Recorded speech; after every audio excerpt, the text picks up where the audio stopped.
And it is with great pleasure that I now introduce to you Mr. Carlos Zorrinho, Member of the European Parliament and Rapporteur of the ISA² legislative acts. We had a lot of contacts during the decision-making procedure with Mr. Zorrinho.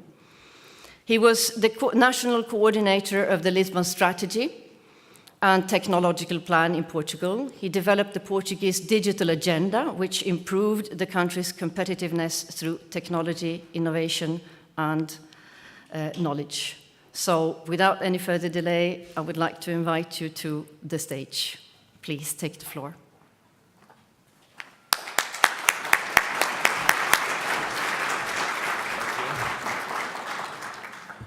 Good morning, dear Vice President Andrus Ansip, dear Director General Gertrude Enstead, distinguished guests. I would like first to thank the kind invitation to open this conference. As a member of the Government of Portugal, as Gertrude told, between 2005 and 2011, I had a wide experience of working with the Forerunners programs ISA. I ran the technological plan that includes the Simplex initiative for public administration. At this time, the support of IDA BC program was really determinant.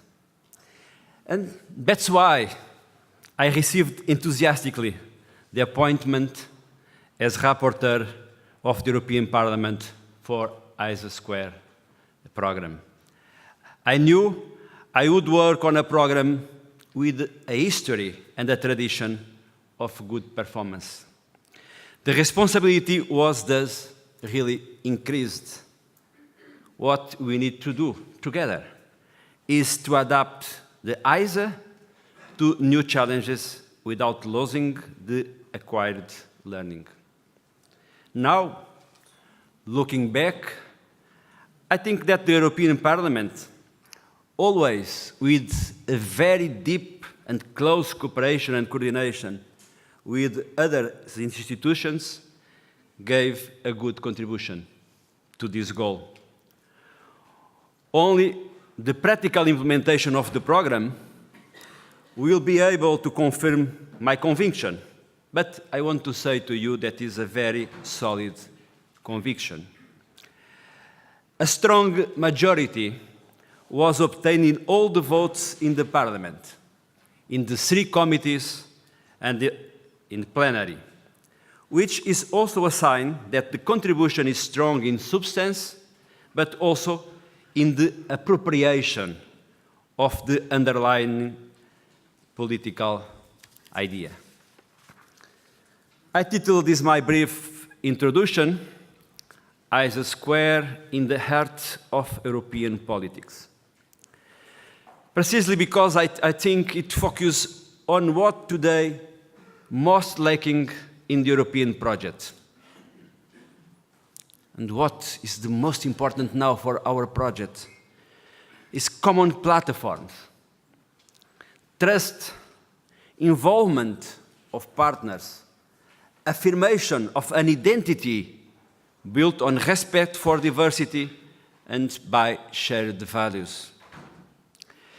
The European Parliament and the Council accomplished an agreement on ISA² program, interoperability solutions for public administrations, enterprises and citizens, in November 2015. This agreement allowed the program came into force on 1st January 2016, following up similar previous programs.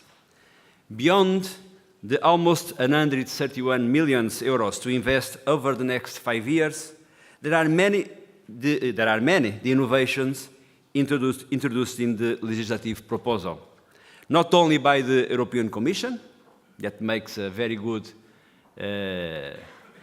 communication in the beginning, but also by the European Parliament and the Council. The work made took in consideration that this program should be, as far as possible, compatible with the legislative framework of the digital single market, and also compatible with the political framework of the digital union. The new technological dynamics and the evolution of the conceptual and juridical frameworks were therefore taken in consideration. The European Parliament report was led by the Committee of Industry, Research and Energy, ITRE, and also involved the Committees of Internal Market, IMCO, and Liberties, Rights and Guarantees, LIBE. Behind all the work made was an underlying ambition to contribute to the construction of a European digital identity, which allows for the creation for better conditions for the development of efficient public administration that can be allied of companies and citizens in their daily needs, but also in their competitive entrance in global markets. Digital union need to be part of the solution in these difficult moments we are living in Europe. And an European digital identity is part of this solution, is part of this way to be competitive in a global market. The scope of what is considered to be an interoperable solution was broadened in the Parliament. Now is not only the stricto sensu solutions, but also common frameworks, and Gertrude Indesets talk about that when she describes the program, but also common frameworks over which one can develop multiple solutions. Our aim is that the focus could be mainly put on frameworks with values embedded than in only technical solutions. This is a structural change, since it takes into consideration the key role that interoperability solutions in public administrations, cities and companies will have in the creation of a digital single market and a digital union. Besides supporting the creation of reference solutions, the program may end up helping the development of a common semantics applicable to all solutions developed inside and outside the ISA². This way, strongly increasing this impact and contributing to the development of a strong and competitive digital identity of the European Union. Greater importance was given to the connection between public administration, citizens, and users, with increased emphasis on guaranteed citizens and companies, particularly to small and medium enterprises, a friendlier and more intuitive access conditions. Although the ISA² mainly address support solutions, technical evolution tends to make the border between support and use more fluid every time. Therefore, the solutions and the benchmarks supported by the ISA² should be friendly and intuitive, contributing to the mitigation of digital exclusion and favoring the interoperability of the administration, not only between them, but also between them and the citizens and the companies. The name of the program refers that. More transparent criteria of eligibility and evaluation of applications were introduced, which take as examples the value of territorial broad of the project, sectorial coverage, the reutilization of solutions, and the simplification accomplished in the utilization procedures. In the framework of digital single market goals, an emphasis is given to applications with critical mass, whether because these involve several administrations or simply because they integrate solutions or use benchmarks and already existing solutions. You want to create critical mass to be competitive in a global market. The simplification of procedures is also valued, which facilitates a greater use and the economic and social impact of benchmarks and solutions developed.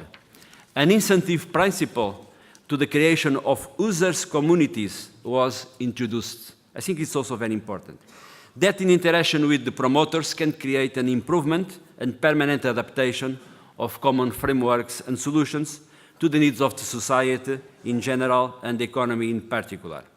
In the field of technological border, and in a program with a 5 years horizon, it is crucial to guarantee a permanent learning of the administration with users, and vice versa, in order for the responses to suit the problems that they intend to answer. The introduction of the possibility to create, and I strongly advise the Commission and the users to do that, the introduction of the possibility to create users' communities that guarantees the permanent exchange of information with the administrations and with the European Commission is an essential advance that has been consolidated in this report. A permanent alignment of the data protection and privacy criteria was guaranteed, along with the legal regulations in force in every moment of the application procedure. As you know, some of the key concepts for the implementation of this program are still in the phase of internal debate within the European institutions. Some examples of that are the concept of internet neutrality, or the regulations on privacy, or data protection now is more developed than when we made the report. The agreement accomplished allows the dynamic alignment of the implementation of the program with the legal framework in force through its implementation. In each moment, it's the legal framework that counts to the application. So, dear participants, ISA² is a newborn. It was born of happy encounter between experience and knowledge of the needs of public administrations, businesses, and citizens. It is the result of an exemplary institutional cooperation between the European Commission, the European Parliament, and the Council. From now on, it will be what you will be able to do to get it. European Union is living a deep crisis. We need to reinforce all the links, all the networks that allows us for a better future. The digital revolution is there. We'll be able to reshape and save Europe also inside this revolutionary process. I believe that digital union could help, and ISA² too. I hope ambition and boldness. It was no coincidence that I put the ISA² in the heart of European politics. Please, let it stay there. It will be a great signal for our common future. Thank you very much.